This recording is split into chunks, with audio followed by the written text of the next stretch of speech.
حرف دارم. آخه چرا؟ الله وکیلی مشکل چی آما؟ با ما چرا بدی؟ مگه تنت میخوره انگاری ترا زدی؟ انقدر نکن نگاه رفیقی هم میشه دعوا مرافع بعدش حرف و خرافه. اگه کل داری میگم بیام فردا سراغت مثل کاجبیم کرکات بریزه انگاری واجبیم.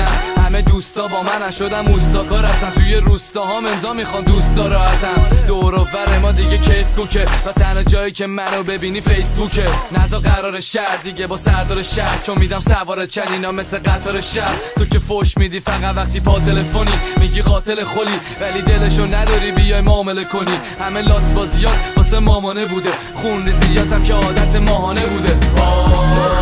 رد شده با من چون از صد دو مرز رد شده کارم. یه چیزایی میگه انگار جنگ شده واقعا. چرا بدی چرا بدی چرا بدی؟ رد شده با من چون از صد دو مرز رد شده کارم. یه چیزایی میگه انگار جنگ شده واقعا. چرا بدی چرا بدی چرا بدی؟ سلمونی نرو با ما بد باش فقط میزنیم کلتو باشی حتی کچل. فرق وسط فرق بغل قرمز مده میکنیم رنگم عوض. حرف زدنم از مرهم مریض تو اروپا به میگن دست مسیح. بس دلیل با ما بعضیم باش که هستی با خلق زمین. بالاییم و میخوریم پلوتون سیر میشیم و لیست میزنیم که اکشانو میخوریم شیر. ترمز بریدیم و میکنیم زیر له.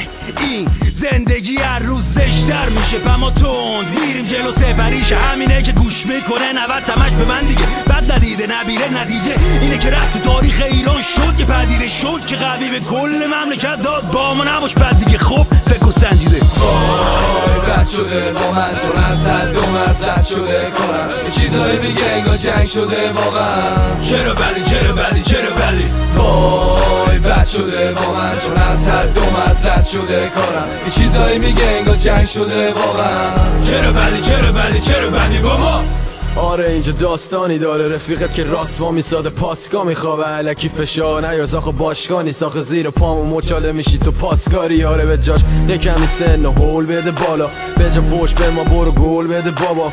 تو اون چار دیواری که هوا تو داره چون اگه دست ما بیفتی میشی خراب و پاره. بهتره هیچ وقت نخوره تو گذرت به ما. آسمون بالاتر و نقطه مشترک ما. مراد بالاتر از اینه بشه درگیر قضیه نظیر کسیه ننمیده تغییر عقیده تحت تاثیر بقیه توی دقیقه دریده مثل سگ هاری که به یه غریبه پریده. ما بهترینیم این طبیعت ما. سگ نمیفهمی بکنم اون حقیقت و باز. رد شده با من چون از صد دو مرز رد شده کارم. یه چیزایی میگه انگار جنگ شده واقعا. چرا بدی چرا بدی چرا بدی؟ وای رد شده با من چون از صد دو مرز رد شده کارم. یه چیزایی میگه انگار جنگ شده واقعا.